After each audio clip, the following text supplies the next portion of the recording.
तालिबान ने अमेरिका का समय सीमा बढ़ाने का प्रस्ताव को ठुकराया है। 31 अगस्त तक अफगानिस्तान छोड़े अमेरिका, तालिबान ने कह दिया है। तालिबान ने लोगों को निकालने की प्रतिक्रिया को ठुकराया है। अफगानी लोगों को देश छोड़ने को ना कहे यूएस, तालिबान की तरफ से कहा गया है। तो जानकारी आपको दे दें, तालिबान और पंजशीर प्रतिनिधियों की बैठक भी आज होने जा रही है।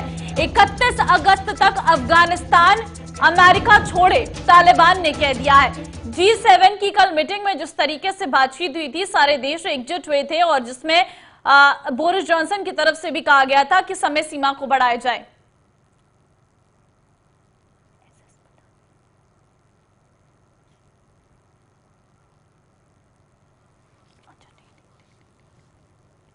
डिफेंस एक्सपर्ट एसएस पठानिया इस वक्त सीधे मेरे साथ जुड़ चुके हैं। सर, बहुत स्वागत है आपका JK 24/7 न्यूज में।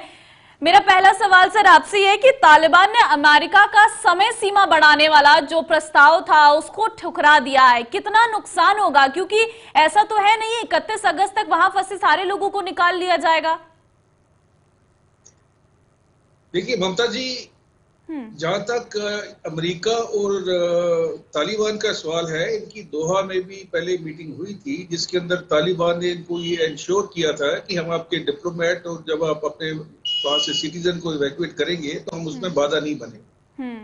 लेकिन तालिबान एक ऐसा ऑर्गेनाइजेशन है जिसको किसी भी कीमत पे ट्रस्ट नहीं किया जा सकता। और इस समय जो सिचुएशन वहां पे चल रही है और ये जो अटैक और काउंटर अटैक की जो पॉलिसी इन्होंने शुरू की है यूएसए ने, अभी बिडेन साहब भी जो है वो अपना स्टांस हार्डन करेंगे।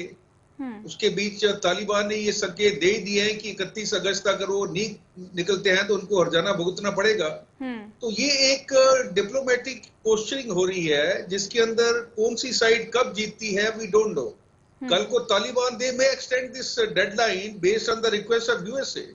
बट इस समय जो सबसे बड़ी बात यह है कि तालिबान के ऊपर ये एक टेररिस्ट की गवर्नमेंट है, ये एक प्रॉपर गवर्नमेंट नहीं है जिसके अंदर एक सिस्टम होता है, एक डिसिप्लिन होता है, एक करेक्टर होता है। They are the loose bunch of terrorist.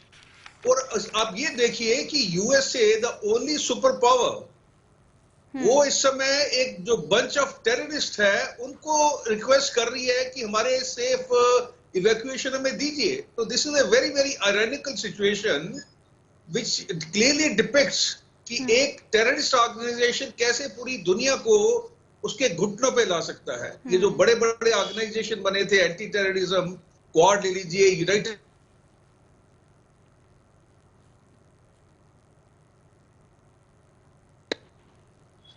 Sir, Bharat सरकार ने जिस तरीके से बातचीत के संकेत दिए हैं और जो अपना नरम रुख रखा है, इसको हम कैसे माने तालिबान के साथ?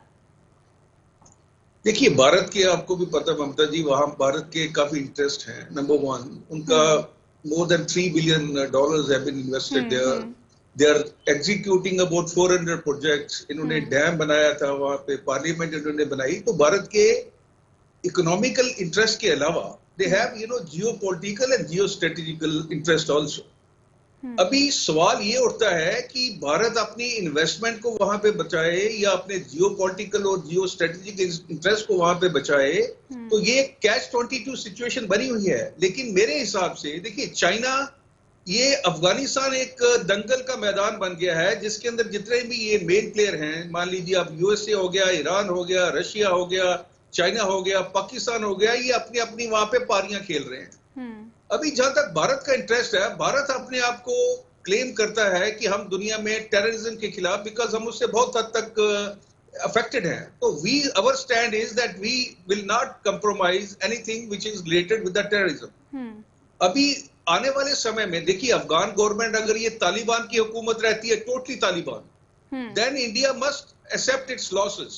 बट अगर कल को सिचुएशन बदल जाती है, मान लीजिए वहां पे एक मॉडरेट और एक मिलीजुली सरकार बनती है जो अफगान नेशनल की होती है, तो उस समय क्या सिचुएशन बनेगी, that all will depend on that. And उसके अलावा देखिए, हमारे सबसे बड़े दुश्मन जो हैं वो है चाइना और पाकिस्तान। उनका भी हमें सोचना पड़ेगा। चाइना का सी पैक का इंटरेस्ट है वहां, चाइना के अपना मिनरल का वहां पे इंटरेस्ट है, चाइना का अपना, और वो इनके साथ तालिबान के साथ वो वार्तालाप कर रहे हैं। और उसके बाद उनसे वो एश्योरेंस भी ले रहे हैं कि वो शिनयांग रीजन में जो है उइगर मुसलमान को जो टेररिस्ट है उनको सपोर्ट नहीं करेंगे। तो इस समय situation is very fluid, we have to wait and watch, and Indian government also must take it in a very very deliberative manner, otherwise हमारी जो इमेज है वर्ल्ड के अंदर that may be compromise to some extent. नुकसान कश्मीर को भी बताया जा रहा है। आप पाकिस्तान का एक बयान एक बार अभी सामने आया है कि हम तो तालिबान के साथ है और सीधे तौर पर तालिबान हमें कश्मीर दिलाएगा। देखिए, पाकिस्तान जो है उनको आप सपने देखने से नहीं रोक सकते हो, लेकिन ये एक थ्रेट है। तालिबान, जैसे मैं बता रहा हूं, अभी इस समय वो जो तालिबान के लीडर हैं वो बिजी है कि फॉर्मुलेशन ऑफ गवर्नमेंट कैसे की जाए, कैसे जो नॉर्दर्न अलायंस वहां पे पंजशीर में बन रहा है उसको टैकल किया जाए। और इनके जो लड़ाके हैं, और आपको पता है इसके अंदर अलकायदा है, ISIS है, उसके बाद पाकिस्तान के मिलिटेंट आउटफिट हैं, और पूरी दुनिया के जो 20 टेररिस्ट ऑर्गेनाइजेशन है वो इनके लड़ाकों का हिस्सा है।